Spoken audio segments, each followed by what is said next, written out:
నమస్కారాలండి. ప్రత్యేకంగా నెల్లూరు ప్రజలందరికీ ప్రత్యేకంగా ధన్యవాదాలు. నా మీద ఎంతో నమ్మకంతో ఈరోజు నన్ను అత్యధిక మెజారిటీతో గెలిపించినందుకు వాళ్ళందరికీ మరొకసారి ప్రత్యేకంగా ధన్యవాదాలు తెలుపుతున్నాను.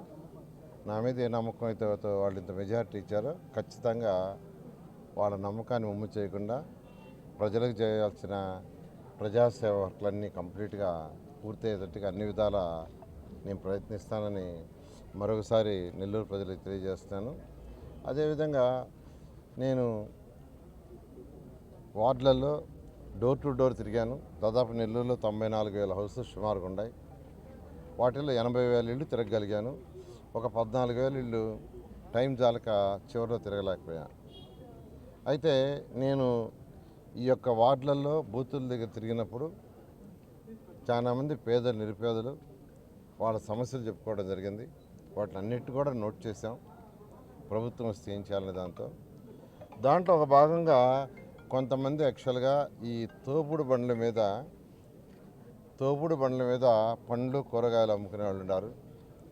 వాళ్ళు నన్ను అడిగింది ఏంటంటే, సార్ నెలకి కొందరైతే 1,500 బాడుగ కడుతున్నాం, కొందరైతే 1,200 కడుతున్నాం, కొందరు వచ్చి 900 కడుతున్నాం, 3 రకాలుగా చెప్పారు. ఈ విధంగా నెల బాడుగ కడుతున్నాం సరే బండికి. కొందరైతే రోజుకి 50 రూపాయలు కడుతున్నామని, కొందరైతే రోజుకు 30 రూపాయలు అన్నారు. మాకు ఏదన్నా తోపుడు బండి ఇస్తే మేము యాక్చువల్గా ఆ 1000 రూపాయలు మాకు మిగులుతుంది సార్, 1,200 మిగులుతుంది, 1,500అని నేను ఆ రోజు చెప్పాను.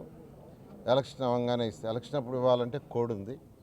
ఎలక్షన్ కోడ్ ఉండటం వల్ల ఇవ్వకూడదనే దాంతో నేను ఎలక్షన్ అయిన తర్వాత ఇస్తానని చెప్పాను. అన్నమాట ప్రకారమే ఎలక్షన్ అయిన తర్వాత ఈ మధ్య ఎలక్షన్ కోడ్ అవ్వగానే కొన్ని డిస్ట్రిబ్యూట్ చేశారు. ఇవాళ ఒక 18 మందికి, అంటే ఆల్రెడీ ఎలక్షన్కి ముందు కోడ్ రాకముందు ఒక 150 మందికి నెల్లూరులో ఇచ్చారు. ఆ తర్వాత మళ్ళీ ఒక 200 మంది అడగటం జరిగింది.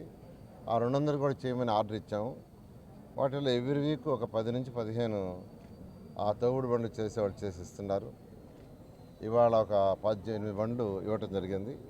18 మందికి యాక్చువల్గా అవి బండి ఇస్తున్నాం. అయితే ఇక్కడ ఎవరైతే ఆల్రెడీ బాడుగ బండ్ల మీద చేసుకుంటున్నారో ఫస్ట్ ఫేజ్లో వాళ్ళకి ఇస్తున్నాం. అది అయిన తర్వాత మేము కూడా ఒక బండి పెట్టి మేము కూడా చేసుకుంటాం సార్ అని కొంతమంది పేదలు నిరుపేదలు మా కార్యకర్తలు కూడా అడిగారు. అంటే కూలీ నాలుగు పోయేవాళ్ళు దానికంటే కూడా మాకు బండి ఇస్తే మేమే చేసుకుంటామని నెక్స్ట్ ఫేజ్లో వాళ్ళకి ఇవ్వడం జరుగుతుంది. 200 బండి దాకా ఆర్డర్ ఇచ్చున్నాయి. అవి కూడా రాగానే ఎవరైతే అడిగారో పేదలు నిరుపేదలు కనీసం వాళ్ళకి నెలకి ఆ 900 నుంచి 1,500 ఎక్స్ట్రాగా మిగులుతుంది. ఆ ఉద్దేశంతో ఇవ్వటం జరిగింది. ఖచ్చితంగా నెల్లూరు ప్రజలకి నా వంతు మా పర్సనల్ ఇదంతా పర్సనల్ నుంచి చేయటం. ఇలా కాకుండా ప్రభుత్వం వచ్చిన తర్వాత ప్రభుత్వంలో ఏదైతే పేదలు నిరుపేదలకి సహాయం చేయటానికి ఉంటుందో, అంటే వాళ్ళ యొక్క స్కిల్ డెవలప్మెంట్ చేస్తూ చేయటం.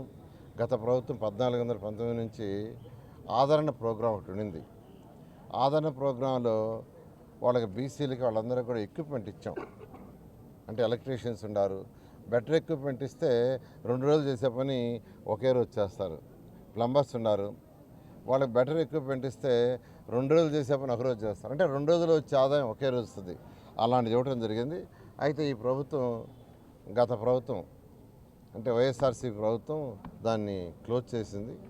మళ్ళీ అటువంటి పథకాలు తీసుకొచ్చి పేదలు నిరుపేదలు ఎవరైతే ఉన్నారో వాళ్ళకి స్కిల్ డెవలప్మెంట్ కూడా డెవలప్ చేసి వాళ్ళకి ఇన్కమ్ పెరిగేటట్టుగా చేయడం జరుగుతుందని ఈ సందర్భంగా మీకు తెలియజేస్తున్నాను. Thank you.